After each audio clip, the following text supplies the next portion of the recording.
So what is non-duality, Advaita Vedanta trying to say in under 60 seconds?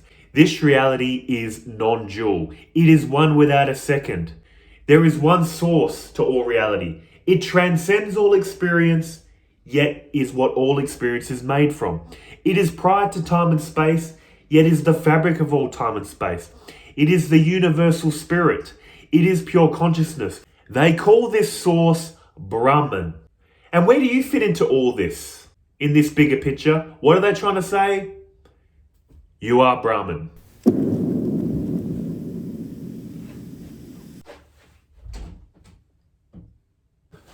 Oh, I was going to leave, but you're still here. Maybe because you must have some questions. If you're Brahman, why don't you feel like it? You might be saying, good for Brahman, but I've got problems. I've got health issues, financial issues, relationship issues. I don't feel very universal in one.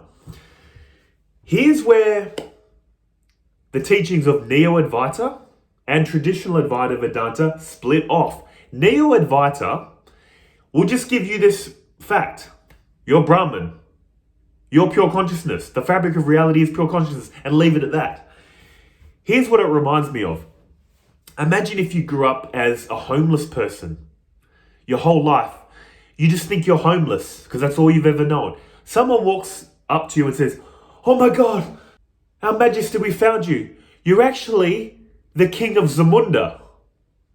Coming to America quote. "Oh my God, you're the heir to the throne of Zamunda. Thank God we found you." And you're this homeless person hearing this.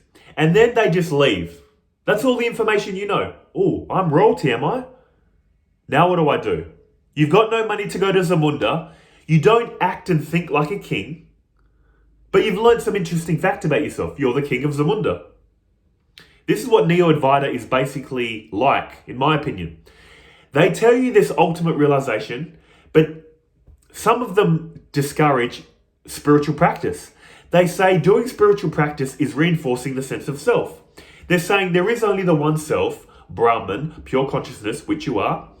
But doing all this spiritual practice is just reinforcing the ego. This is where traditional Advaita Vedanta is honestly better in my opinion, because they give you practices to realign this understanding with your actions. Taking it back to the homeless person example, it'll be like you're the homeless person. They come up to you and say, "Oh my God, we found you. You're the King of Zamunda. We're going to clean you up, fly you to Zamunda, show you where you're going to live, make you think and act like a king." Basically, they're aligning the knowledge, you're the King of Zamunda, with how you're going to act. By doing this, you're not in conflict. Your actions and knowledge are in alignment. This is what Advaita Vedanta, the traditional Advaita Vedanta approach does. They give you this truth bomb. You're Brahman. Cool. Amazing.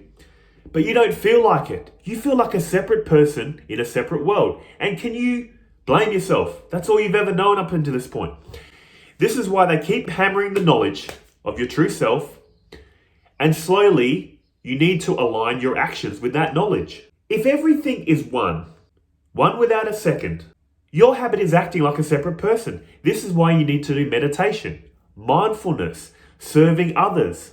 You need to chip away at this ego. You need to chip away at all these concepts you thought were real to realize your oneness with all reality. Once the knowledge is firmly established and your actions are in alignment, that's full-blown inner peace right there. Another thing to realize with oneness, it doesn't mean sameness.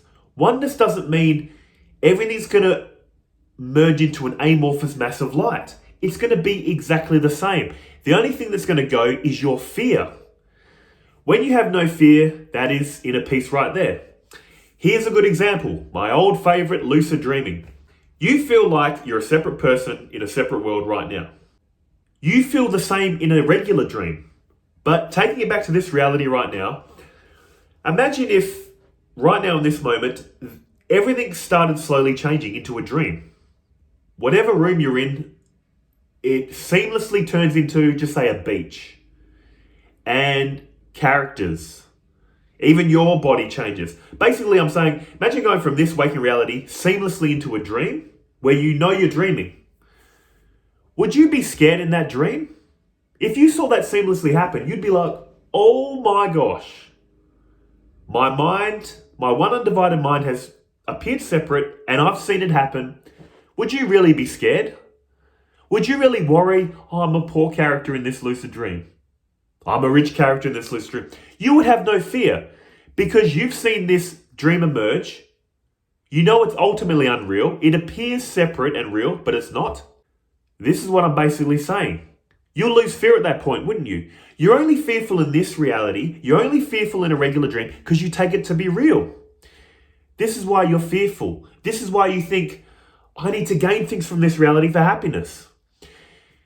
Back to that lucid dream example. If you saw the dream change seamlessly in front of your eyes, a lucid dream, you'd feel complete. You'd feel happy. You'd feel playful because you know you're only ever interacting with your mind. What can hurt you? What can be gained? What can make you happy? The miracle is that the dream has emerged. You'd be stunned. You're like, wow, how does my mind do this? You'll be in the state of wonder, like a child. Taking it back to traditional teachings of Advaita Vedanta, this is what they're slowly trying to get us to realize. They'll hit you with the truth bomb. You're Brahman. But then they know what's going to happen. Just knowing this isn't going to do much for your life because you don't feel one. This is why, again, spiritual practice is so important. You need the truth anchored in the back of your mind and you need to align your actions with the truth. Once you're in alignment, full-blown inner peace. Up until that point, you're going to feel like a hypocrite. You're going to think, I know this non-dual truth, but I'm not acting in accordance with truth. Totally fine. This is, again, why spiritual practice is important. Spiritual practice aligns you with truth. Once it all clicks, spiritual practice keeps you aligned with truth. And it's a habit. It's a lifestyle. At that point, you'll do it because it's a habit and because it's enjoyable. It's enjoyable to sit in silence. It's enjoyable to be mindful. It's enjoyable to be playful and happy and to serve others. This all lowers ego. This all gets rid of all these concepts that you take so serious. That's all I'm saying. As always, guys, I hope this video helps you on your spiritual path. But until the next one, take care of yourselves, eh? See ya.